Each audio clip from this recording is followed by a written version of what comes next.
in the supremacy of the moral law, the law of truth and love.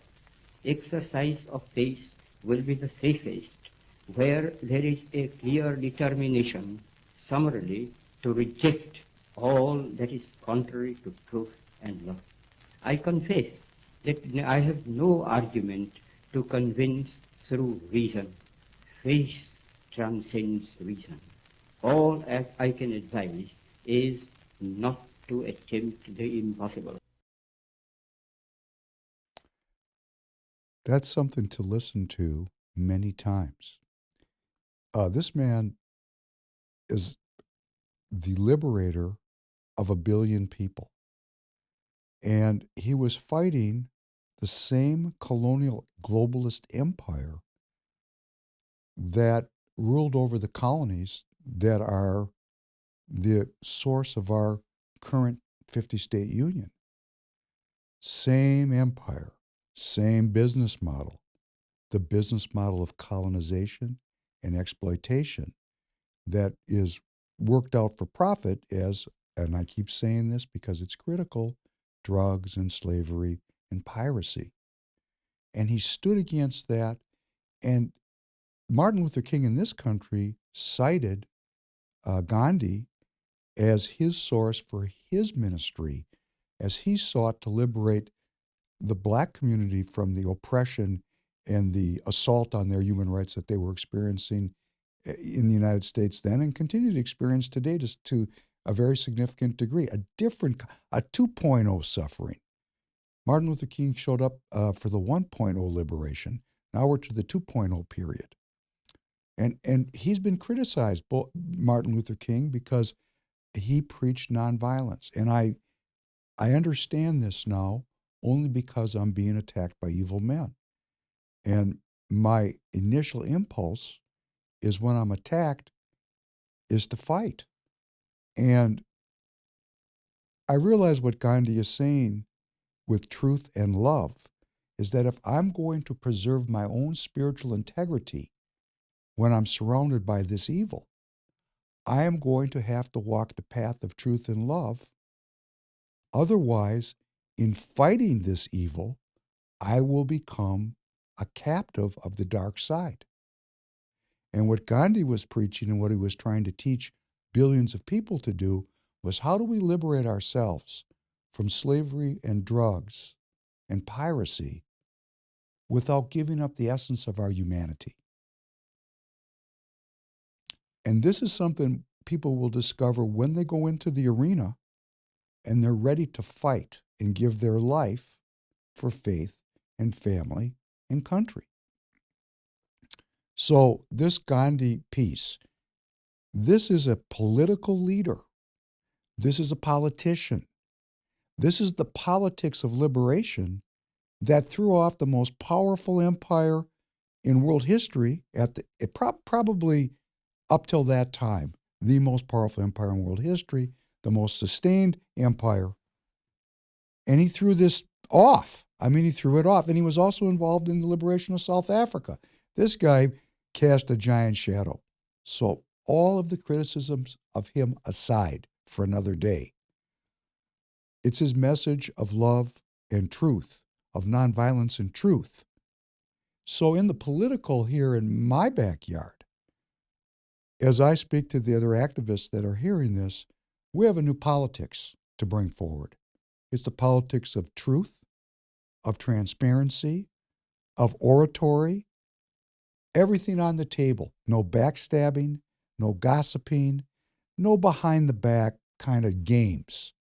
Because when we do it at the local level, it spreads. It becomes the ideology and the strategy and the tactic of our entire community. How do we change an unwell country? And we do it one person at a time, one interaction at a time, one presentation of the truth directly to an antagonist, and let's see what happens. And let's use the political process. The truth is the bedrock of that process. And let's walk nonviolently so that we don't lose ourselves in this very serious battle that we're engaged in today. I'm engaged in it. There are thousands, tens of thousands. There are an entirely new troop of people that have come in to the political process. I am but one of them that are skilled, trained, and ready to pursue the preservation of the Constitution of the United States. So let's look at what happens when we fall from this lofty goal. Let's play this next clip. It's very interesting.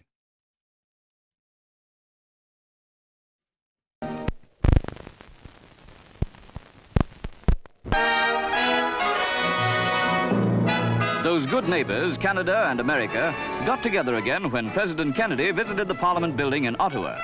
Canadian Premier Diefenbaker and his wife welcomed Mr. and Mrs. Kennedy. The President was honored with an invitation to address the Dominion Parliament. He appealed for continued cooperation. Geography has made us neighbors. History has made us friends. Economics has made us partners. And necessity has made us allies. Those whom nature has so joined together, let no man put asunder.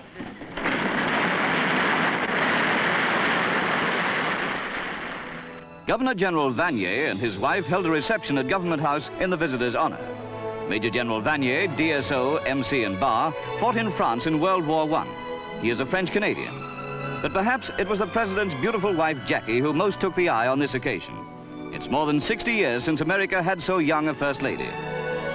The mission to Canada was an auspicious beginning to the meeting with world statesmen abroad on which President Kennedy has embarked. And of course, President Kennedy is a martyr, and he's been lionized. And his assassination has been shrouded in many different kinds of theories about what happened to him and how it happened and why it happened. And let's just pause it for a second. And I'm not saying I agree or disagree. It's just a thought exercise. Maybe there was some conspiracy, which, you know, we went over this previously. The House committees on assassination did say there was a conspiracy. And then you say, well, who conspired? Who has the kind of juice to have a conspiracy to kill a president? Okay, these are some pretty powerful people. And what was Kennedy doing? I mean, there's powerful people out there on the playing field. Well, Kennedy was up there putting that smiling face on, meeting the Canadian Prime Minister, John Diefenbaker. And this Prime Minister was very conservative. Kennedy was a liberal. Canada is part of the Crown, the Commonwealth. Kennedy was a man who believed deeply in the Atlantic Charter, and he was against the business model of piracy and drugs and slavery, at least by necessity.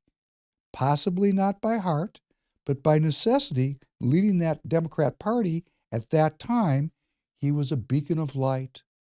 He was, leading the country and the world out of the colonial period.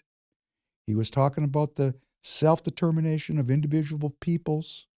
He was thought he was a very liberal person, and he was in conflict with this very conservative Diefenbaker, this Prime Minister of Canada. Well, guess what? He and the security agencies of the United States heavily involved themselves in Canadian election politics. And they sought mightily to get this guy out of office, and they succeeded. They got a new prime minister in, Lester Pearson, who was a leftist, who was more aligned with the Kennedy leftist agenda. And that's not really the important part right now. This is a long time ago. What's important was Kennedy, who we might wonder in a thought exercise, could he have been a victim of some kind of conspiracy that involved security assets, like an ex-Marine who defected to Russia, married a Russian, came back to the United States, was seen in the Mexican Soviet embassy just weeks before Kennedy was shot. I don't know. Sounds a little spooky to me. I don't have any 8x10 glossies, so I'm just saying it's a little strange. Well, look at Kennedy. He's using the security services. They're undermining Canadian elective politics. This is not the kind of transparency that Kennedy so glowingly talked about in many of his speeches. And we're going to play one of those speeches next time when we start out, because Kennedy had some soaring rhetoric about opposing secret societies. But at the same time, he was using them. This is called going to the dark side of the force. If you're going to preach and you're going to lecture and you're going to give your opinion that Americans reject secret societies, which means we reject lies. Why are you using those secret societies to undermine an elected government? Just a thought. Maybe Kennedy had all kinds of spooky things going on. Oh, like the Bay of Pigs. The story is he approved it, but he didn't understand it. That sounds a little Spanish to me. The CIA created an invasion force of Cuban expatriates, and Kennedy approved their insertion into Cuba in an attempt to overthrow Fidel Castro. I mean, this is not love and truth. This is aggression and deceit. So you live by the sword and you die by the sword.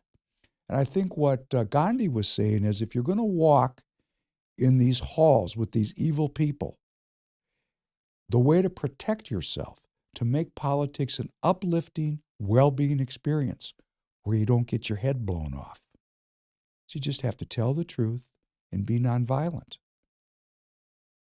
Gandhi was trying to protect himself, and he was giving all of us a model for how we can protect ourselves as we move into this political realm and we confront a very entrenched and sometimes very evil group of people that have a status quo in place, that has us $32 trillion in debt, and on the verge of nuclear war with a nuclear superpower.